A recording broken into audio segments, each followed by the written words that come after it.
Sir, రాష్ట్రంలో fake పోస్టుల యొక్క కలకలం కావచ్చు, గందరగోళం ఎక్కువ అవుతుంది. అవి మీరు తెలుసుకొని వివరణించేలోపు రాష్ట్రం మొత్తం చుట్టేస్తా ఉన్నాయి, మీ పరిపాలన పైన ప్రభావం చూపుతుంది.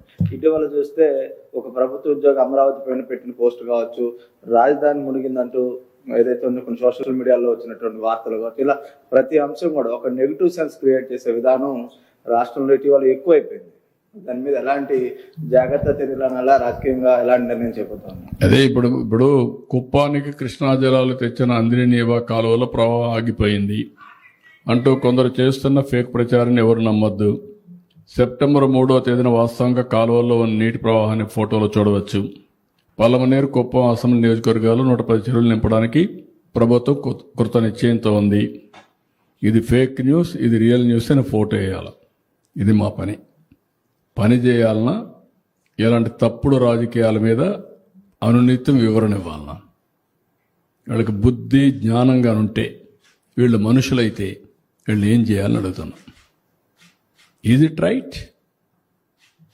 అంటే నీకు అధికారం ఉంది, నీకు ఇంకా అడ్డు వాపు లేదు, ఏమైనా చేయగలుగుతామని నీ ఇష్ట ప్రకారం వేస్తే మేము చూస్తూ పోస్టులు పెట్టుకోవాలి ఎవ్రీడే. ఇదే పనే. కబద్దారు, జాగ్రత్తగా ఉండండి.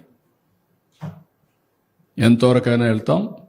Will control this fellows. అవసరమైతే మొన్న కూడా నేను చెప్పాను, మొన్నటి వరకు ఆడవాళ్ళ పైన పడ్డారు, క్యారెక్టర్ అసాసినేషన్ చేశారు, రాజధాని పైన పడ్డారు, ఇప్పుడు ఇలాంటి తప్పుడు పనులు చేస్తారు.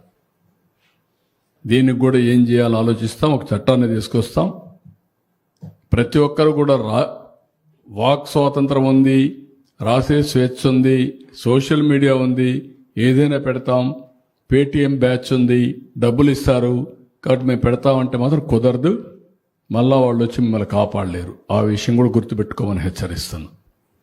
సార్, ఇప్పుడు ఒకవైపు మీరు చెబుతానే ఉన్నారు ఎక్సెస్ ఉన్నాయి, ఎలాంటి ఇబ్బంది లేదు ఫెర్టిలైజర్స్కి, ఆందోళన చెందొద్దని.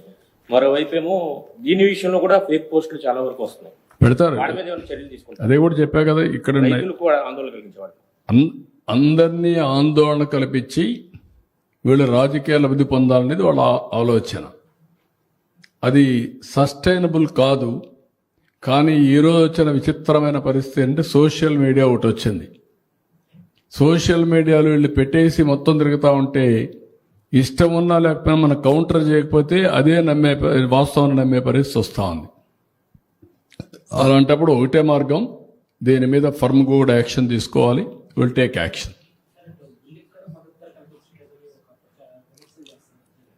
అదే నేను చెప్పేది. ఇంకా దానికి ఇవ్వడికేం చేయాలి?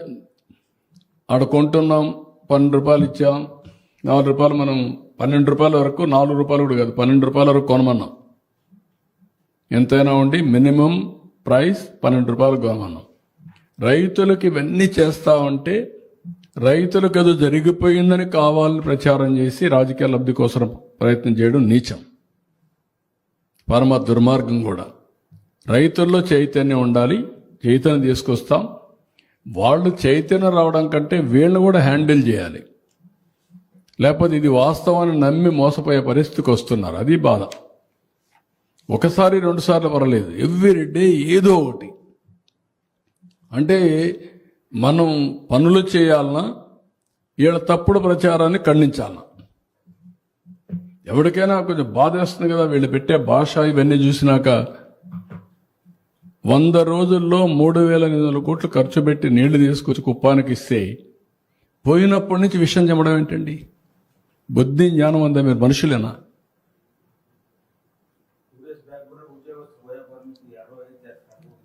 అదొకటి. ఇదే పని. ఫేక్ జివో 60 అంటే ముందు ఒకటి క్రియేట్ చేసేయడం, క్రియేట్ చేసిన తర్వాత దానిపైన మనం స్పందించకపోతే ఒకటి, లేకపోతే స్పందిస్తే ఒకటి, మనం చేయలేకపోతే ఒకటి, చేస్తే ఒకటి.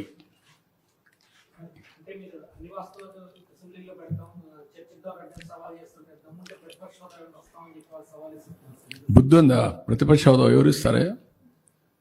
ప్రజలు ఇస్తారు. నాకు ముఖ్యమంత్రి ఇస్తే నేను అసెంబ్లీకి వస్తానంటే నేను ముఖ్యమంత్రి ఎవరిస్తారు? ప్రజాస్వామ్యంలో ప్రజలు ఓట్లేస్తారు.